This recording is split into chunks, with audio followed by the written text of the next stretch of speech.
ಸರಿನಾ? ಇದು first customer ಅಂದ್ರೆ ಎರಡನೇ ಕಸ್ಟಮರ್ ಇವರು. ಫಸ್ಟ್ ಕಸ್ಟಮರ್ ಗೊತ್ತಲ್ಲ ಮಂಜು ಬೇಬಿ, ಅಂದ್ರೆ ಎರಡು ಫಸ್ಟ್ ಅಂದ್ರೆ ಟ್ರಿಪ್ ಹೊಡಿತಾವ್ರೆ, ಎರಡನೇರು ನಾವು ಅಲ್ಲೇ ಡೆಲಿವರಿ ಕೊಟ್ಟು ಬಂದಿದ್ವಿ. ಸೊ ನಿನ್ನೆ ಇದನ್ನ ಮಾಡಕ್ ಆಗಲಿಲ್ಲ, ಕೇಕ್ ಕಟಿಂಗ್ ಅದಕ್ಕೆ ಇವತ್ತು ಮಾಡ್ತಾ ಇದ್ವಿ. ಸುಬ್ಲಕ್ಷ್ಮಿ ಅಮ್ಮಂಗೆ ಜೋರಾಗಿ ಚಪ್ಪಾಳೆ ಹೊಡೆಯಿರಿ. ಹೇಗೆ ಅನಿಸ್ತೀನಿ? ನಮಸ್ತೆ. 20 ದಿನ ಏನೋ ಟ್ರೀಟ್ಮೆಂಟ್ ತಗೊಂಡಿದ್ದೆ, ಅದಾದ ನಂತರ ಬಿಟ್ಟಿದ್ದೆ. ನೆಕ್ಸ್ಟ್ ಮತ್ತೆ 1 ವೀಕಿಂದ ಇಲ್ಲಿ ಟ್ರೈ ಕ್ಯಾಂಪ್ ಬಂದು ತಗೊತಾ ಇದ್ದೀನಿ ಟ್ರೀಟ್ಮೆಂಟ್. ಆಲ್ಮೋಸ್ಟ್ ನನಗೆ ಚೆನ್ನಾಗಾಗಿದೆ, ಅದರಿಂದನೇ ನಾನು ಮಿಷನ್ ಪರ್ಚೇಸ್ ಮಾಡಿದ್ದೀನಿ. ಅಂದ್ರೆ ನೀವು ಫ್ರೀ ಕೊಡ್ತಾ ಇದ್ವಲ್ವಾ, ನೀವು ಮನೆಗೆ ಏನಕ್ಕೋಸ್ಕರ ತಗೊಂಡ್ರಿ? ನಾನು ನಮಗೋಸ್ಕರ ಅಂತಲ್ಲ, ನಮ್ಮ ಫ್ಯಾಮಿಲಿಗೋಸ್ಕರನೇ ಚೆನ್ನಾಗಾಗಬೇಕು, ನನಗೋಸ್ಕರ ಎಲ್ಲರೂ ಚೆನ್ನಾಗಿ ಇದಾಗುತ್ತೆ.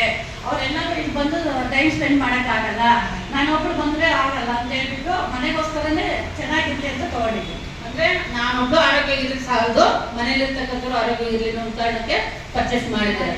ಮನೆಯಲ್ಲಿ ತಗೊಂಡಾಗ ಏನಂದ್ರು? ತುಂಬಾ ಚೆನ್ನಾಗಿ ಖುಷಿ ಆಯ್ತು.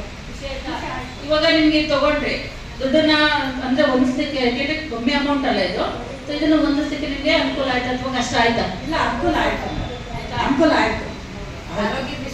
ವಿಷಯ ಬಂದಾಗ ಹೊಂಚಲೇಬೇಕು. ಈಗ ಗೋಲ್ಡ್ಗೆಲ್ಲ ಹೊಂಚುತ್ತೀವಿ ಅಲ್ವಾ, ಹೊಂಚುತ್ತೀವಿ ಅಲ್ವಾ? ಈಗ ಯಾರ್ದೋ ಮದ್ವೆಗೆ ನಾವು ಅವ್ರಿಗೆ ರಿಟರ್ನ್ ಗಿಫ್ಟ್ ಕೊಡ್ಲೇಬೇಕು. ಅವ್ರು ಉಂಡ್ರ ಹಾಕಿದ್ರು ನನ್ನ ಮಗನ ಮದ್ವೆಗೆ, ಇವಾಗ ಹಾಕ್ಬೇಕಂತ ಏನ್ ಮಾಡ್ತೀವಿ? ಸಾಲ ಮಾಡಕ್ಕಾಗ್ಲಿ ಅವ್ರಿಗೆ ಉಂಡ್ರ ಹಾಕ್ಬೇಕಿಲ್ಲ ಅಂದ್ರೆ ನೆಂಟ್ರ ಮಧ್ಯೆ ಓಡಾಡಕ್ಕಾಗಲ್ಲ. ನಾನು ಉಂಗ್ರ ಕೊಟ್ಟಿದ್ದೆ, ಇವ್ರು ಎಂತದ ಕೊಟ್ಟೋಗ್ಬಿಟ್ಟು ಅಂತ ಹೇಳ್ತಾರೆ ಅಲ್ವಾ. ಅದಕ್ಕೋಸ್ಕರ ಏನ್ ಮಾಡ್ತೀವಿ? ಕಷ್ಟಪಟ್ಟರು ಒಡವೆ ಹೊಂದಿಸ್ತಾ ಇರ್ತೀವಿ. ಆ ತರ ನಮ್ಮ ಆರೋಗ್ಯಕ್ಕೋಸ್ಕರ ನಾವು ಕಷ್ಟಪಟ್ಟರು ಪರವಾಗಿಲ್ಲ, ಒಡವೆ ಹಾಕಿ ಅಥವಾ ಒಡವೆ ಇಟ್ಟಾದ್ರೂ ಹೇಳಿದ್ರು ನಾನು ನೈಯತ್ತಕ್ಕೆ ನಾನು ಒಡವೆ ಇಟ್ಟಾದ್ರೂ ನಾನು ಕಟ್ಟಿ ನನ್ನ ಗಂಡಗೋಸ್ಕರ ನಾನು ಕೊಡಿಸ್ತೀನಿ. ಸೊ ಅದಕ್ಕೋಸ್ಕರ ಜೋರಾಗಿ ಚಪ್ಪಳೆ ಹೊಡೆದ ನಮಗೆ. ಆರೋಗ್ಯ ಅಂತ ಬಂದಾಗ ಎಲ್ಲರೂ ಚೆನ್ನಾಗಿರ್ಬೇಕು, ಯಾಕಂದ್ರೆ ಅವರು ನಮ್ಮನ್ನೋಸ್ಕರ ಸಾಕಿದ್ದಾರೆ. ಸೊ ಯಜಮಾನ್ರ ಬಗ್ಗೆ ಏನೇನು ಇಷ್ಟಪಡ್ತೀರ? ಅವರು ನಮ್ಮ ಯಜಮಾನ್ರು ನೆನ್ನೆ ನೋಡ್ಬಿಟ್ಟು ತುಂಬಾ ಖುಷಿ ಪಟ್ರು. ಇದೇನೆ ಈ ತರ ತಂದಿದ್ಯಾ ಅಂತಂದ್ರು, ನಿಮ್ಗೋಸ್ಕರ ಸರ್ ತಂದಿದ್ದೀನಿ ಅಂತಂದ್ರೆ. ಹೌದಾ, ತುಂಬಾ ಚೆನ್ನಾಗಿದೆ ಅಂತಂದ್ರು. ಮಗನೂ ಅಷ್ಟೇ ತುಂಬಾ ಚೆನ್ನಾಗಿದೆ ಅಮ್ಮ ಅಂತಂದ್ರು. ಜೋರ ಚಪ್ಪಳೆ ಹೊಡಿದೆ. ಇಲ್ಲಿ ಬರೋದು ಏನು? ಆರೋಗ್ಯದ ಬಗ್ಗೆ ಅಂತಂದ್ರೆ ಫಸ್ಟ್ ನಾವು ಆರೋಗ್ಯದ ಬಗ್ಗೆನೇ ಗಮನ ಕೊಡ್ಬೇಕು. ನಾವು ದುಡ್ಡು ಸಂಪಾದನೆ ಮಾಡ್ತೀವಿ, ಬಟ್ ಆರೋಗ್ಯ ಸಂಪಾದನೆ ಮಾಡೋಕ್ಕಾಗಲ್ಲ. ಹಾಗಾಗಿ ಒಂದು 2 ಅವರ್ ಟೈಮ್ ಸ್ಪೆಂಡ್ ಮಾಡಿ ಇಲ್ಲಿ ಬಂದು ತಗೊಂಡೋದ್ರೆ ನಮ್ಮ ಬಾಡಿ ನಮ್ಗೇನೆ ಮಾತು ಕೇಳುತ್ತೆ, ಆರೋಗ್ಯನೂ ಚೆನ್ನಾಗಿರುತ್ತೆ. ಈಗ ಕೆಲವ್ರಿಗೆ ಇರುತ್ತೆ ಮನಸ್ಸಲ್ಲಿ, ಇದನ್ನ ನಾವು ಒಂದು ತಗೊಂಡ್ಬಿಡೋಣ ಮನೆಗೆ, ಏನನ್ಸುತ್ತೆ ಅವ್ರಿಗೆ ಏನ್ ಹೇಳಕ್ ಇಷ್ಟಪಡ್ತಾರೆ? ಅಪ್ಪ ಎಲ್ಲರೂ ಒಂದೊಂದು ತಗೊಂಡ್ರೆ ನಿಮ್ಮ ಮಕ್ಕಳಿಗೆ ಎಲ್ಲರಿಗೂ ಚೆನ್ನಾಗಿರುತ್ತೆ, ಕುಟುಂಬಕ್ಕೆ ಎಲ್ಲ ತುಂಬಾನೇ ಚೆನ್ನಾಗಿರುತ್ತೆ. ಜೋರಾಗಿ ಚಪ್ಪಾಳೆ. ಧನ್ಯವಾದ ಮಾಡಿ ರೈತರ ಕಂಪನಿಯಿಂದ ಈ ಸೆಲೆಬ್ರೇಷನ್ ಇಟ್ಕೊಂಡಿದ್ದೀವಿ. ಒಂದು ನಿಮಿಷ ಕೇಕ್ ಕಟ್ ಮಾಡ್ಬಿಡಿ. ಜೋರಾಗಿ ಚಪ್ಪಾಳೆ ಹೊಡೆದ್ಬಿಡ್ರಿ.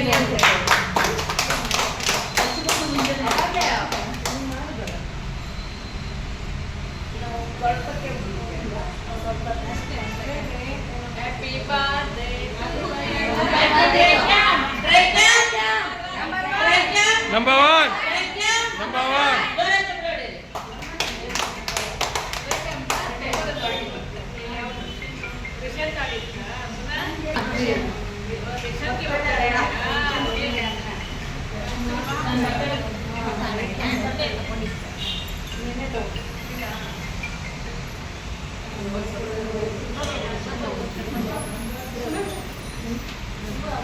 ಚಿಕ್ಕದಾಗಿ ಒಂದು